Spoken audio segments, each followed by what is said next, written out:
Les voy a mandar una foto de lo que me sale a mí.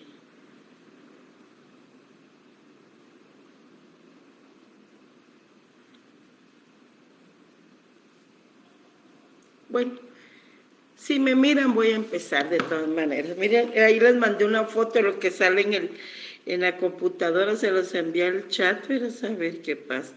Pero si se mira bien, yo continúo, no hay problema. Ajá. Bueno, empecemos entonces a ver a qué hora marca esto que sí. Entonces como que fuera la computadora, ¿verdad? Porque ahí se quedó. Amigos, hoy, ok, gracias amiga, hoy en el mío se quedó la ruedita, ese círculo ahí constante. Ok, bueno, gracias. Entonces empezamos amigos. Fíjense que les envié, muchas gracias por su apoyo. Buenas tardes.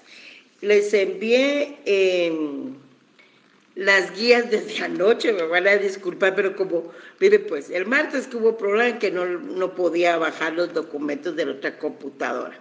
Ahora esta computadora se quedó así, con ese círculo ahí, y hasta la transmisión, santo Dios, un día una cosa y otro día otra.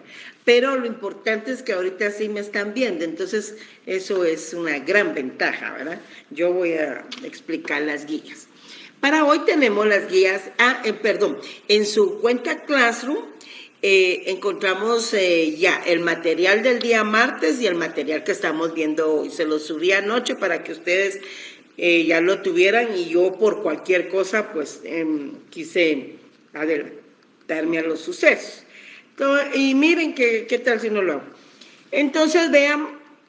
Tenemos la guía 33, la 34, la 35 y la 36. Y vamos a continuar con el tema del matrimonio. Por favor, abren su código en el artículo 78, que tenemos muchas cosas que hablar del matrimonio.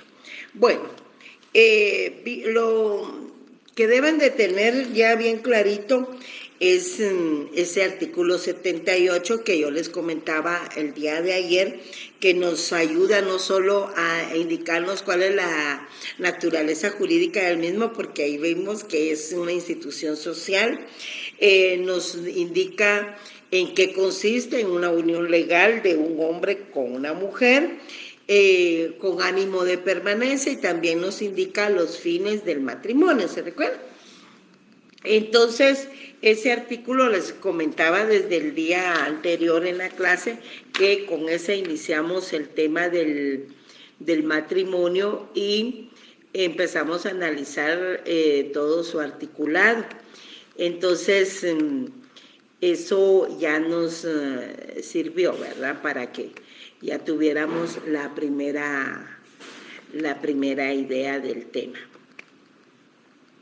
Iniciando con esto o continuando con esto, pues ustedes, como les decía, recordando un poquito la clase anterior también, que ya vimos que el sistema matrimonial que se utiliza en nuestra legislación es el sistema civil, y también vimos quiénes son los funcionarios que pueden autorizar un matrimonio civil, y nos dimos cuenta que se encuentra regulado en nuestra Constitución Política de la República de Guatemala, en el artículo 49. ¿Se recuerdan que también les dije ayer que ese artículo 49 le anotarán ahí sistema civil, ¿verdad?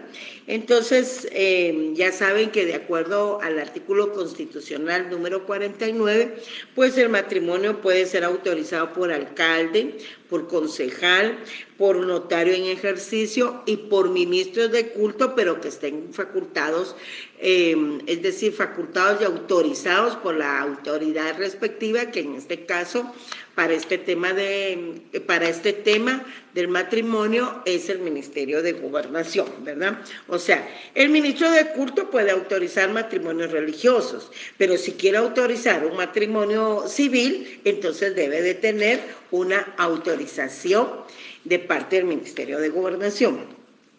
Ahora bien, aquí en la guía 33, entonces tenemos los requisitos para que un matrimonio sea celebrado y que tenga validez el mismo, ¿verdad?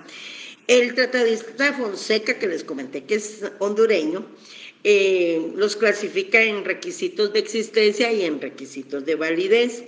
Cuando hablamos de los requisitos de existencia, pues se refiere en primer lugar a la diversidad de sexos, en segundo lugar al consentimiento, porque recuerden que en el artículo 79 encuentra también este tema de que se funda en la igualdad de derechos de ambos cónyuges y que debe cumplirse con todos los requisitos y llenarse las formalidades que este código establece.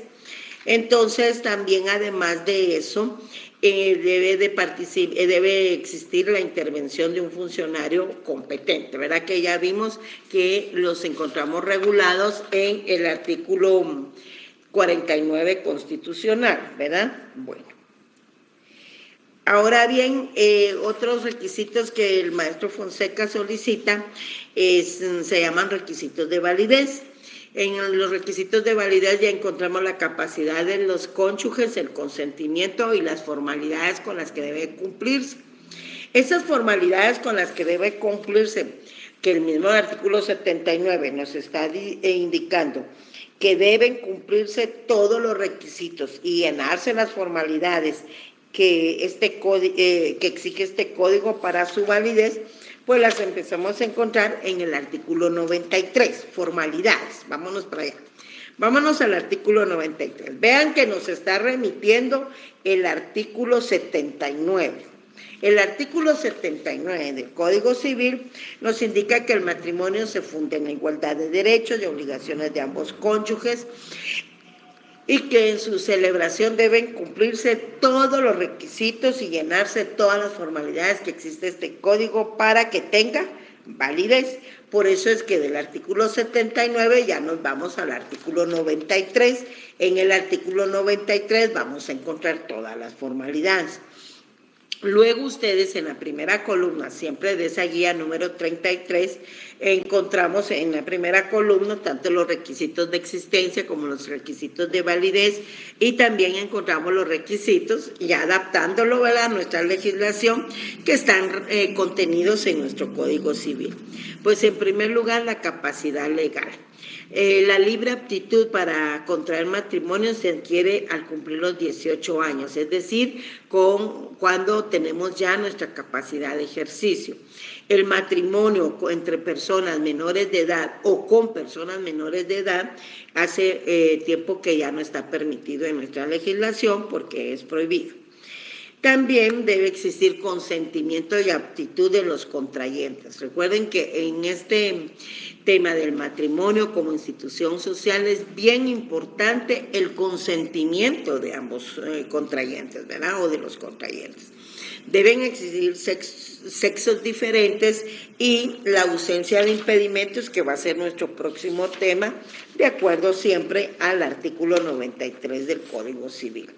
En el artículo 93 del Código Civil encontramos que las personas civilmente capaces que pretendan contraer matrimonio, váyanse a ese artículo 93, pues lo manifestarán ante el funcionario competente de la residencia. Miren, ya encontramos un elemento de los que ya vimos.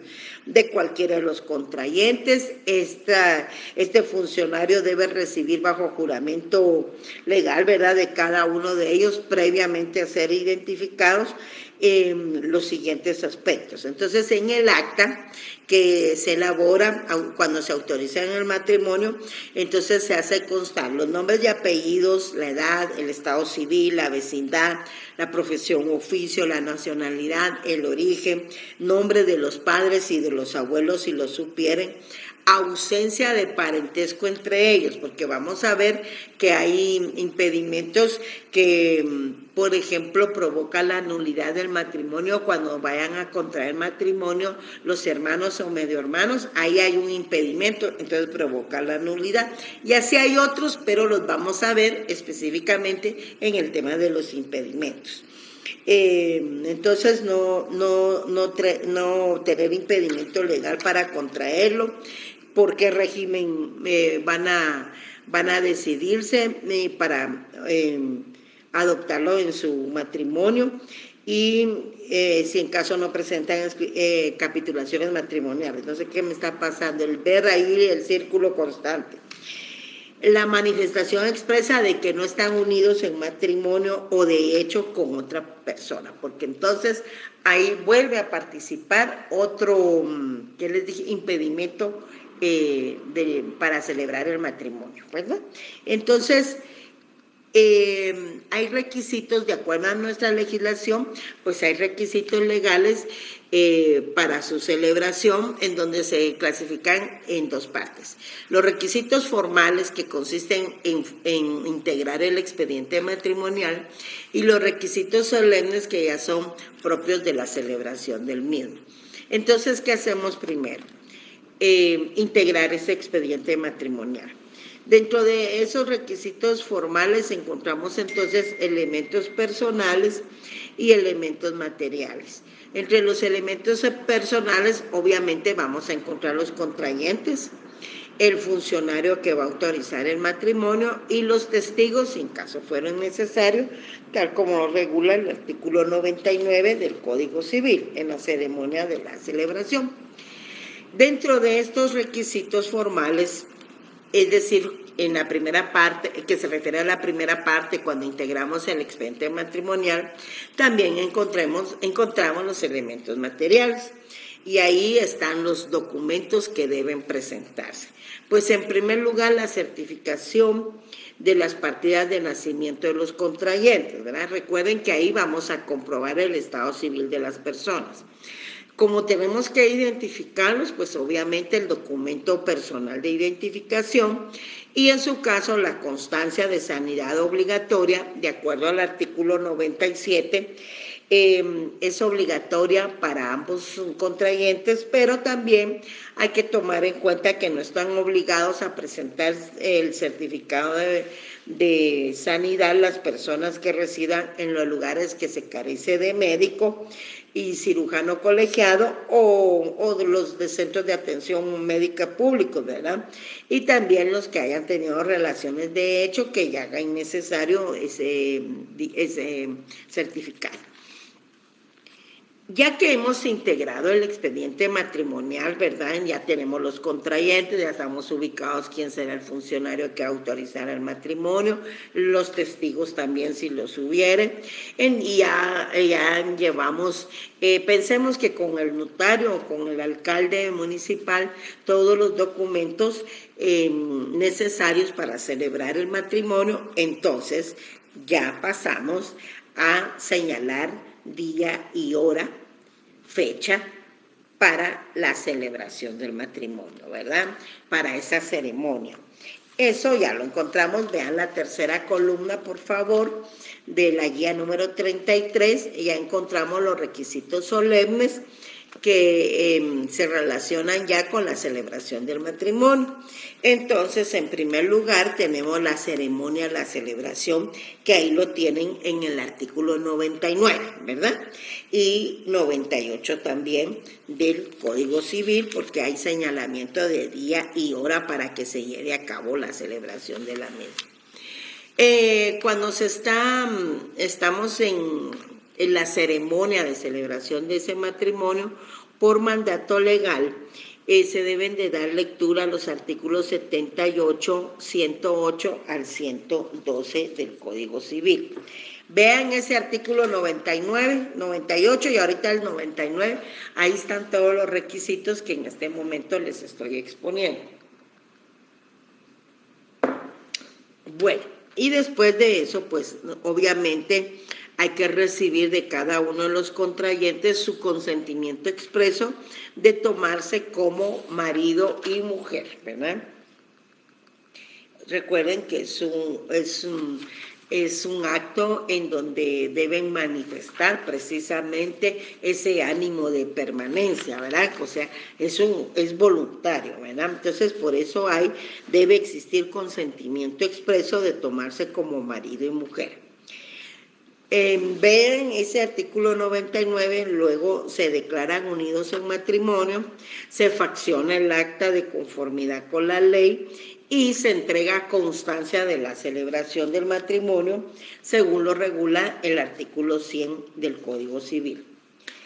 Pero en la clase anterior vimos también que el matrimonio celebrado bajo el sistema civil también, en primer lugar, pues de acuerdo con nuestra ley nos indica quiénes son los funcionarios que lo pueden autorizar, pero además de eso hay obligaciones posteriores con las cuales debe cumplirse, como lo es la inscripción en el registro civil de las personas de conformidad con el artículo 70 de la Ley del Registro Nacional de Personas, que ya les he comentado, deben de tenerla acá. De acuerdo al artículo 70, numeral B, literal B, por ejemplo, se inscribe en el registro civil de las personas los matrimonios para que surtan efectos legales, ¿verdad? Ya sabemos que el sistema civil es el que produce, cuando un matrimonio es celebrado bajo el sistema civil, es el que produce efectos legales en nuestra legislación, porque hay legislaciones que adoptan el sistema religioso o el sistema mixto, ¿verdad? Pero el nuestro se basa fundamentalmente en el sistema civil, ¿verdad? Que ya lo hemos visto. Entonces ya vimos que el funcionario celebra el matrimonio, ¿verdad?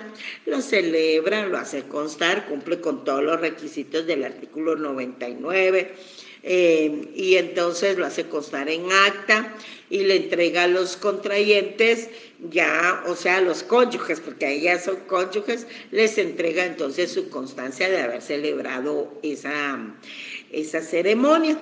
Con esa constancia, entonces ustedes ya se van con su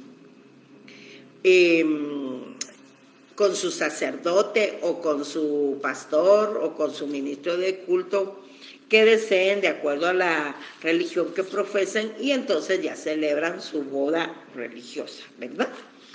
Y ya sabemos que esa sí no tiene efectos legales y que esa solo nos sirve para, ¿qué les dije? Para ir a disfrutar de la fiesta. Bueno, luego tenemos en la guía 34, bueno, cuando se celebra un matrimonio, pues se origina, ahí nace, ¿verdad? Porque es el origen de una familia. Ya van a poder procrear, alimentar y educar a sus hijos entre sí, ¿verdad? Y también podrán auxiliarse. Vean siempre cómo es importante el artículo 78 del Código Civil, ¿verdad?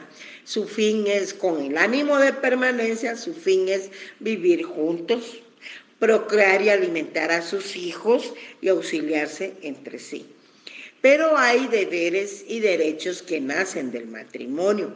Por eso este artículo 99 del Código Civil nos dice que procederá el funcionario que debe autorizar el matrimonio a dar lectura a los artículos 78 y del 108 al 112 del Código Civil. Ahora miremos, ubiquémonos en esa parte del artículo 108, ¿ya? Del 108 al 112, dice la legislación. Dice el 99, ¿verdad? Así dice el 99. Bueno, ya se fijaron que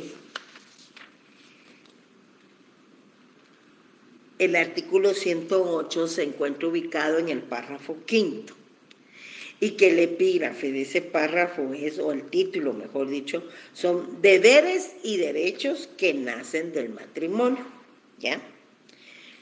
¿Qué deberes nacen del matrimonio? Bueno, en primer lugar tenemos en el artículo 108 que la mujer tiene derecho tiene el derecho de agregar a su propio nombre el apellido de su cónyuge. Vean que es un derecho, no una obligación, ¿verdad? De acuerdo al artículo 108. La representación conyugal pertenece a los contrayentes, es para ambos según el artículo 109. El marido, de acuerdo al artículo 110, debe protección y asistencia a su mujer, ¿verdad? Y también ambos cónyuges tienen la obligación de atender y cuidar a sus hijos durante la minoría de edad. De acuerdo También el marido está obligado a suministrarle todo lo necesario para el sostenimiento del hogar de acuerdo a sus posibilidades económicas. Luego en el numeral 5 pues ya tenemos que ambos cónyuges tienen la obligación de atender a sus hijos durante la minoría de edad, tal como lo regula también el artículo 110. Del matrimonio nace la filiación matrimonial, que ya después vamos a ver, y que se refiere a los hijos que nacen dentro del matrimonio para su reconocimiento. Y ahí tienen los artículos 199 y 200 del Código Civil. En cuanto al ejercicio de la patria potestad, de acuerdo con el artículo 255, pues este es conjunto o separado, ¿verdad? La mujer, de acuerdo al artículo 111, deberá contribuir equitativamente al sostenimiento del hogar. Y la mujer, de acuerdo al artículo 112, que hay que leer también en la ceremonia, tiene derecho preferente sobre el sueldo, salario o ingresos del marido, artículo 112. Entonces, repito que hay derechos y deberes y derechos que nacen del matrimonio en el artículo, del artículo 108 al 112, que hay que dar lectura en la ceremonia de la celebración, pero hay otros derechos que nacen del matrimonio y deberes y que están en otros artículos, como por ejemplo el ejercicio conjunto en la patria potestad, ¿verdad? El ejercicio conjunto separado de la patria potestad, el derecho a ser alimentados, ¿verdad? También pertenecen a este rubro. Ahora bien, en la siguiente columna encontramos deberes y derechos recíprocos, pero de los cónyuges, o sea, no de los que nacen del matrimonio, sino que estos nacen del matrimonio, pero tienen intervención porque son derechos recíprocos entre ellos, ¿verdad? Entre el esposo y la esposa. Entonces, ya vimos que de acuerdo al artículo 78, pues hay fines con los cuales se deben de cumplir y que ahí encontramos vivir juntos, o sea, la vida en común. El ánimo de permanencia, procrear, alimentar y educar a sus hijos, eso es para los dos. El derecho a ser alimentado, el derecho a alimentar a los hijos, ¿verdad?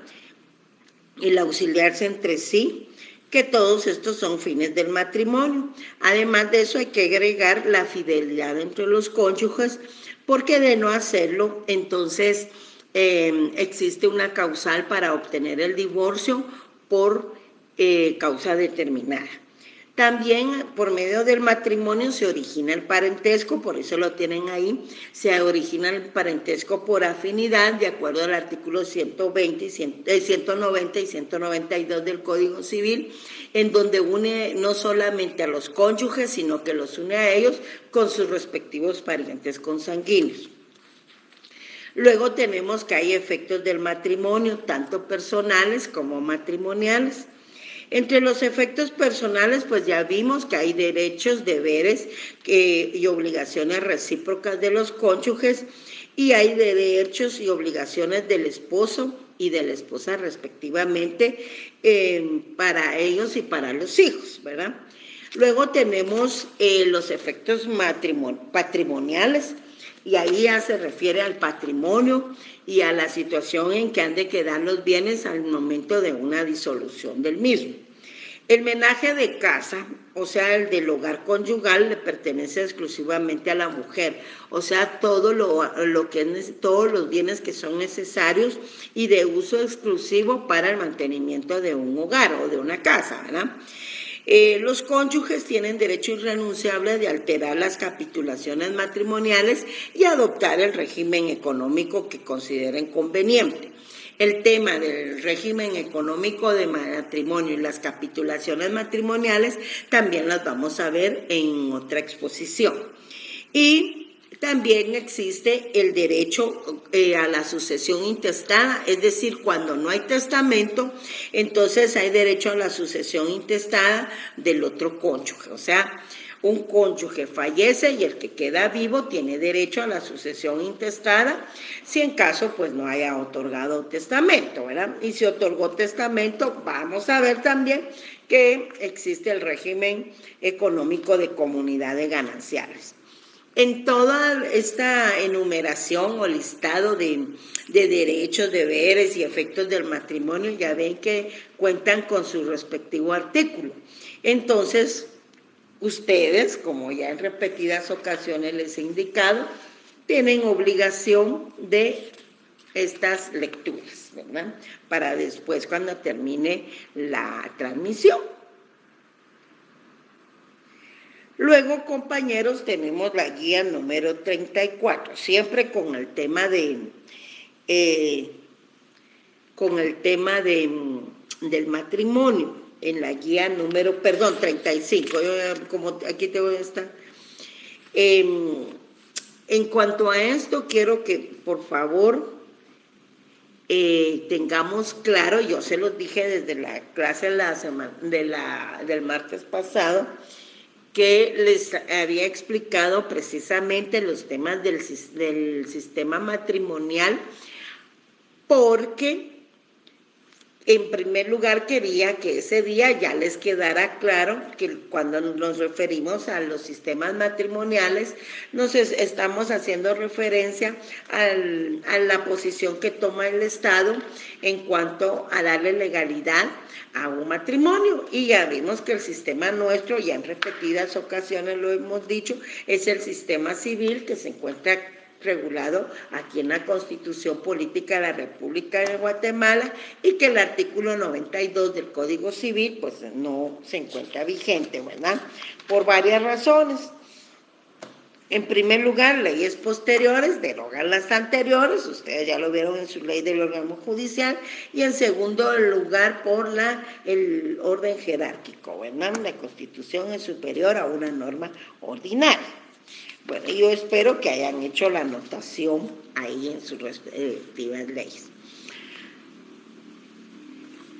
Entonces, cuando vimos los sistemas matrimoniales, vimos que hay un sistema civil, un sistema religioso y un sistema mixto, ¿verdad? O sea,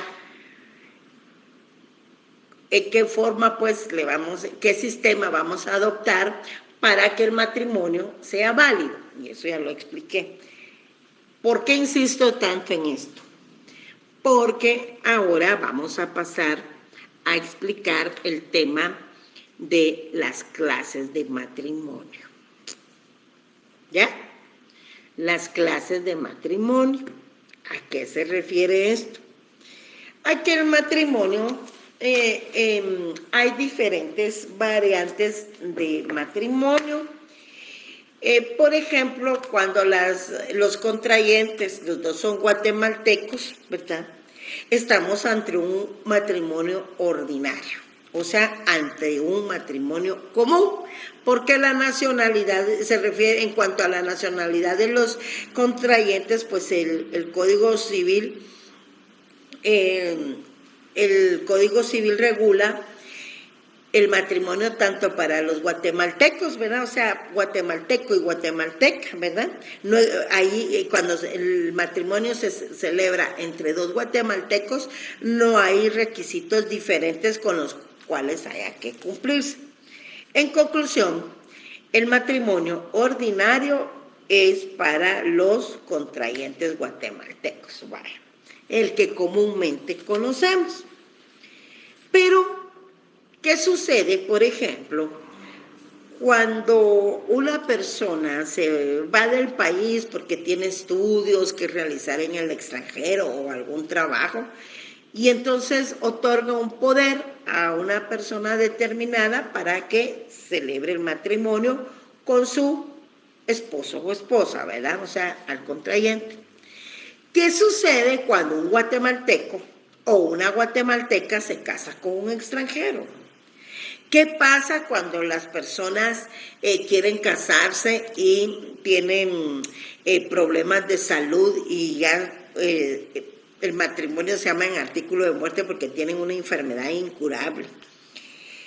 ¿Y qué pasa con los matrimonios de personas que fueron casadas? Bueno, entonces se clasifican, de acuerdo a aquí lo tenemos en la guía 35, El matrimonio ordinario, los matrimonios excepcionales, yo voy a ir explicando acá, y los matrimonios especiales. Bueno, para acá quiero que pongamos mucha atención en cuanto al nombre de cada uno. Repito, un matrimonio ordinario es el que se celebra entre dos contrayentes que son guatemaltecos, ¿verdad? El normal, digamos, pero se llama matrimonio ordinario, ¿verdad? El común. Pero hay matrimonios excepcionales y matrimonios especiales. Vean ahí su guía, por favor. Vean ahí su guía. Matrimonios excepcionales y matrimonios especiales. ¿Ya? ¿Estamos ahí? Bueno, cuando hablamos de los matrimonios excepcionales, ahí encontramos al matrimonio en artículo de muerte. Pongan atención al nombre, porque se llama matrimonio en artículo de muerte, no matrimonio del muerto, ¿verdad? Porque así contestan a veces.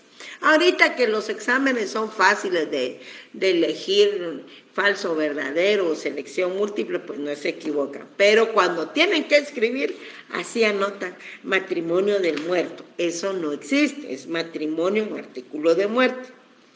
Tenemos el matrimonio de los militares y miembros del ejército que se encuentren en campaña y tenemos el matrimonio con contrayente extranjero. Todos estos tres matrimonios los tenemos en nuestra legislación. Ahora bien, ¿y por qué son excepcionales? Son excepcionales porque existe supresión de determinados requisitos en el expediente matrimonial, o bien la autorización del mismo es por un funcionario diferente. Pero aquí, repito, debemos tener siempre presente el tema del artículo 49 constitucional, ¿verdad? Sin embargo, hay ahí siempre cuestiones.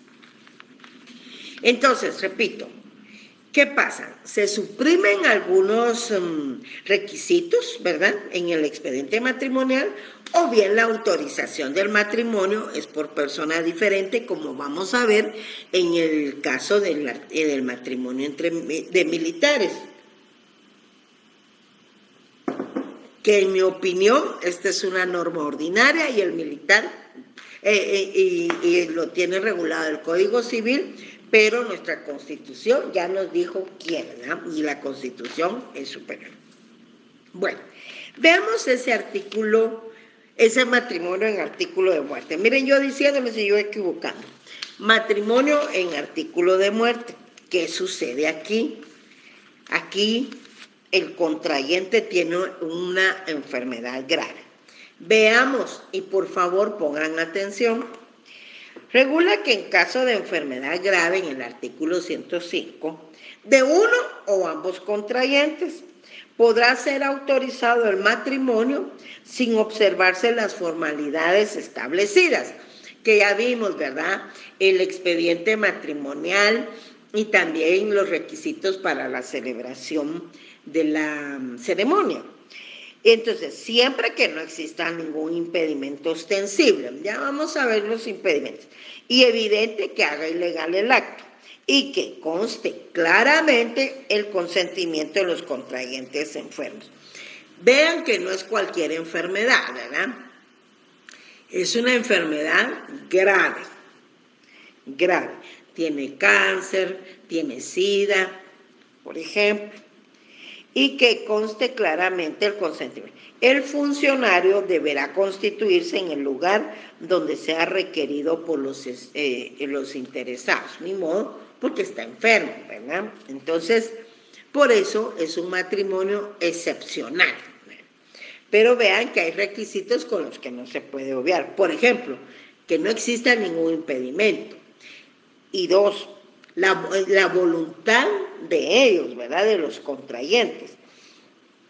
Y lo principal es que debe de existir una enfermedad grave, de uno o de ambos contrayentes. Luego tenemos el matrimonio de militares y miembros del ejército que se encuentren en campaña. Aquí yo les decía que pienso que ya no debe estar acá tampoco el artículo 107, derecho positivo no vigente. ¿Por qué? Porque nuestra Constitución, que es superior al Código Civil, dice claramente quiénes son los funcionarios que pueden autorizar un matrimonio. Pero leamos, o sea, al artículo 107, pónganle ahí siempre, ver artículo 49 constitucional. ¿Ya? ¿Están anotando? Anoten. Bueno, ¿por qué? Miren pues, es un matrimonio para los militares y demás individuos pertenecientes al ejército que se hallen en campaña o en plaza sitiada. Bueno, guerras aquí en Guatemala por lo menos ya no hay. Podrán contraer matrimonio ante el jefe del cuerpo de la plaza. Miren, el Código Civil facultaba al jefe del cuerpo de la plaza, siempre que no tenga ningún impedimento notorio que imposibilite la unión, y dentro de 15 días de terminada la campaña o levantado el estado de sitio, se enviará el acta original del matrimonio al registro civil que corresponde. Vean que ahí ordena que se envíe el acta original. Pero en este matrimonio sí, yo quiero que pongan mucha atención porque el artículo, repito, 49 constitucional nos indica claramente quiénes son los funcionarios que pueden autorizar un matrimonio. Y ahí no le da facultades al ¿cómo se llama aquí? Al jefe del cuerpo de la plaza, ¿verdad? Ahí no hubo nombre. Entonces es un matrimonio que ni existe, ¿verdad? Legalmente tampoco. Debido a que nuestro sistema civil ya nos indica claramente, repito, quiénes son los que pueden autorizar un matrimonio. Luego tenemos que el matrimonio con contrayente extranjero, es decir, un guatemalteco se casa con un extranjero o una guatemalteca se casa con un extranjero. Ahí hay requisitos con los que hay que cumplirse. No son los mismos que no son los mismos que ya vimos para un matrimonio ordinario. ¿Por qué? Fíjense que aquí, de acuerdo al artículo 96, pues en primer lugar debe comprobar fehacientemente su identidad y libertad de Estado, ¿verdad? Con los documentos que vengan del extranjero, obviamente, con sus respectivas legalizaciones. Previamente a la celebración del matrimonio, miren ese requisito, se publicarán edictos, ahí dice en el diario oficial y otro de mayor circulación, ahora pues ya es en la página del diario oficial, por el término de 15 días, emplazando a denunciarlo a quienes sepan de algún impedimento legal para el mismo. Si el matrimonio no fuere celebrado dentro de los 6 meses publicados los edictos, pues esos perderán su efecto. Entonces van viendo la característica que hay en cada uno de los matrimonios. Por ejemplo, en el artículo 105, que está regulado el matrimonio en artículo de muerte, no el artículo del muerto o el matrimonio del muerto, pues ahí debe de existir ¿qué? Una enfermedad grave, amigos, grave. En el matrimonio de militares, pues ya vimos que el funcionario y que es para cuando se encuentren allá en guerra, ¿verdad? Y el matrimonio con contrayente extranjero, pues necesita, de acuerdo a la ley, que se hagan publicaciones en el diario oficial. Esto es, repito, para el tema de los matrimonios excepcionales. Y luego tenemos los matrimonios especiales. Entre los matrimonios especiales encontramos el matrimonio por poder, que lo encontramos en el artículo 85 y en los artículos 1690 y 1692 encontramos el famoso poder. ¿Qué es? Ya lo vamos a ver. Luego encontramos el matrimonio que es celebrado fuera de la República, ¿verdad?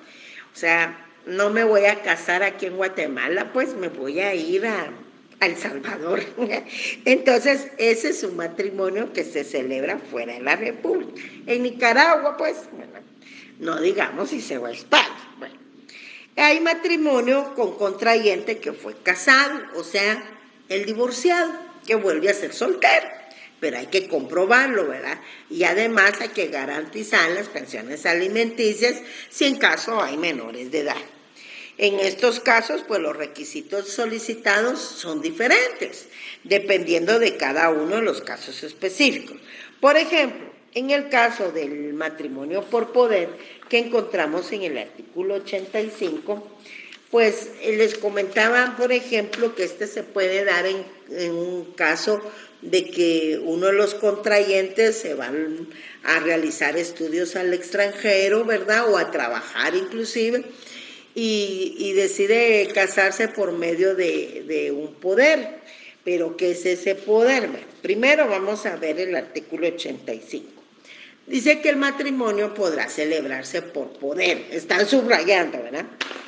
Que el mandato, o sea, el poder, ya vamos a ver en qué consiste, es un contrato, debe ser especial para contraer matrimonio, expresar la identificación de la persona con la que debe contraerse el matrimonio, bien identificadito porque de repente se casa con otro, y contener declaración jurada acerca de las cuestiones que menciona el artículo 93, que es el famoso artículo que contiene todas las formalidades de un matrimonio. Ya lo leímos. Bueno, la revocatoria del poder no surtirá efecto si fuere notificada legalmente al mandatario cuando el matrimonio ya estuviera celebrado. Ahora bien, vámonos al artículo 1690, al contrato. 1690.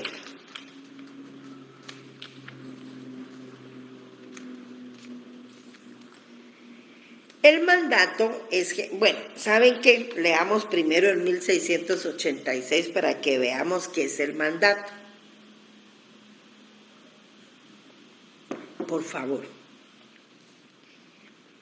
Por el mandato, ya están en el 1686, ya.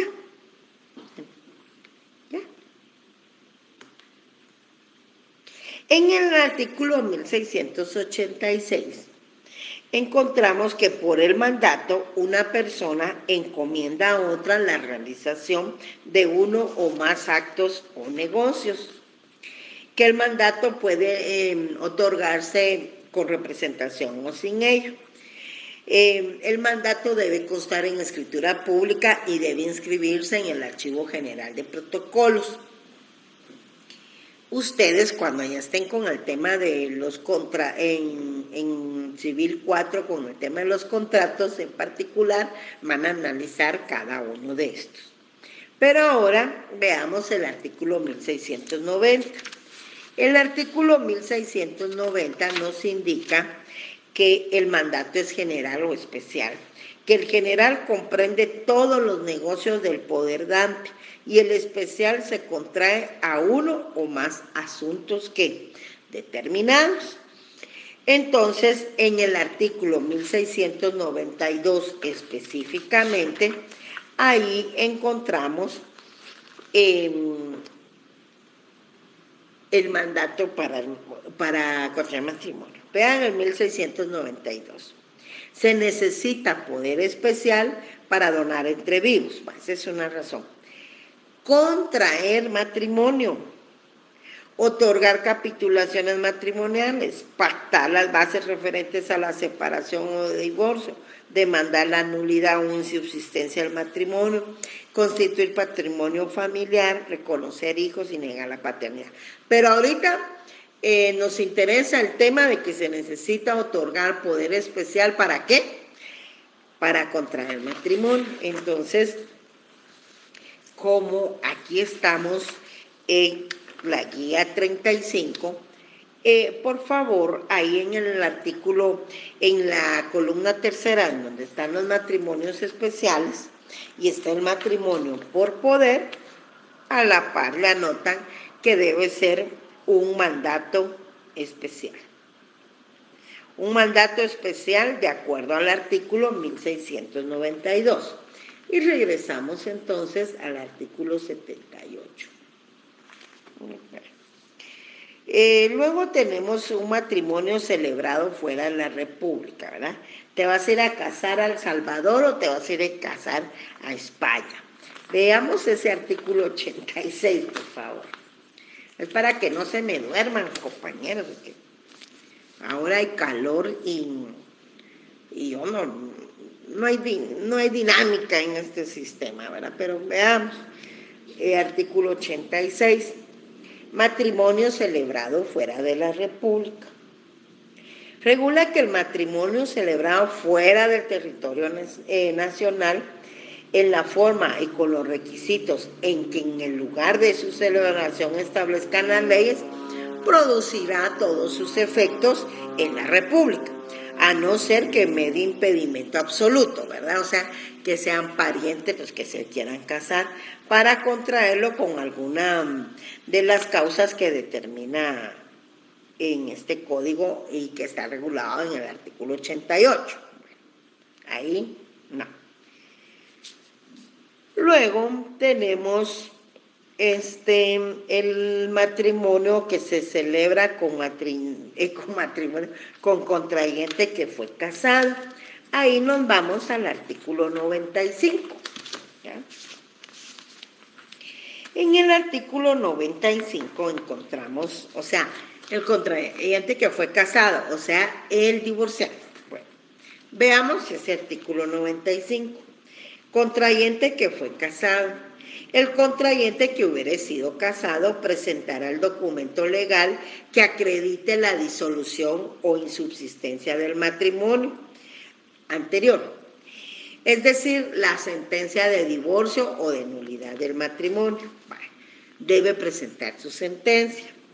Si hubiese tenido hijos, entonces comprobará estar garantizada la obligación de alimentarlos, es decir, si hubiera tenido hijos en su primer matrimonio, ¿verdad? O debe de entonces garantizar que la obligación de tener alimentos.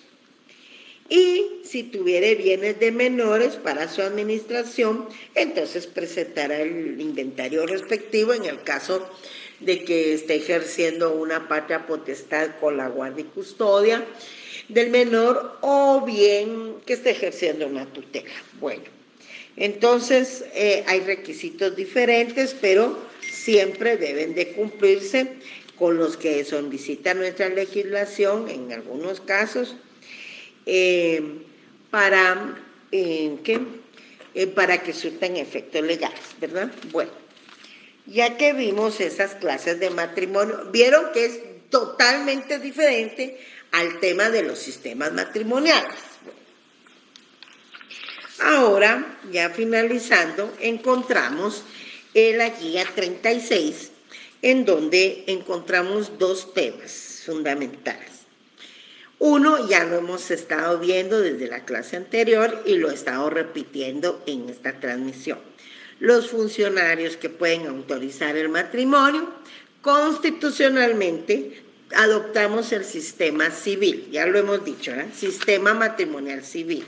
Y entonces los funcionarios, de acuerdo al artículo 49 de la Constitución Política de la República de Guatemala, son los alcaldes, los concejales, los notarios en ejercicio, los ministros de culto, facultados por la autoridad respectiva. Ministerio de Gobernación, ya se los comenté, es la autoridad respectiva encargada de autorizar a los ministros de culto para que ya celebren un matrimonio civil. Entonces, de repente, un ministro de culto puede celebrar su matrimonio religioso, pide autorización al Ministerio de Gobernación y puede celebrar el matrimonio civil, ¿verdad?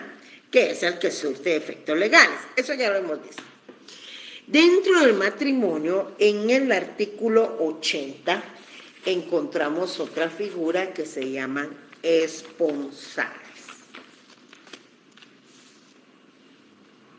Fíjense, esponsales. Los esponsales, de acuerdo a la legislación, pues no producen obligación de contraer matrimonio, pero dan lugar ¿a qué?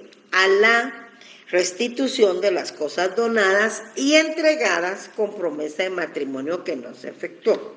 Es decir, son los bienes que se entregaron, ¿verdad? Se donaron, ¿verdad? Y se entregaron con promesa de un matrimonio. No constituye obligación de contraer matrimonio, pero sí dan lugar a demandar la restitución de un matrimonio, de los bienes por un matrimonio que no se efectuó, ¿verdad? Entonces tengan cuidado con su anillito de compromiso, porque si no se realiza la boda, de repente los demandan para restituirlo, porque es una cosa donada, ¿verdad? En otros lugares, en el interior, hay otros bienes, no anillo de graduación, sino que se entregan terrenos o se entregan semovientes o así, en promesa de matrimonio. Bueno, ya les dije que la libre aptitud para contraer matrimonio la determina la mayoría de edad, los 18 años, porque ya tienen capacidad de ejercicio. Y en el matrimonio, si en los contratos es importante la voluntad, no digamos en el matrimonio, ¿verdad? El ánimo de permanencia es importantísimo. Los matrimonios con personas menores de edad están prohibidos desde el año 2017. Lo tenían ahí en el artículo 82, pero fue derogado. Fue derogado y entró desde el 2017. Bueno, compañeros, voy a aperturar el chat. Bueno, voy a revisar ahorita para que ustedes formulen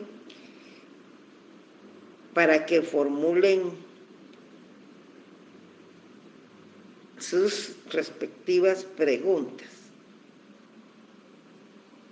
Por favor, creo que aquí ya hay. Solo salió el número, Lulú. Ya lo habilitaste. Gracias por haberlo habilitado. Ni cuenta me había dado, mire. Pero esa es la ayuda que necesito y que me encanta que colaboren conmigo, porque entonces me hago menos bolas, ¿verdad? Me complico menos la existencia, que hoy tengo el problemita ese que me quita la atención, ese círculo que está ahí constante, y mire, la transmisión está bien. Yo no sé qué pasa en esta sección. Ya ven que hemos tenido problemas con las transmisiones. Bueno, empecemos pues.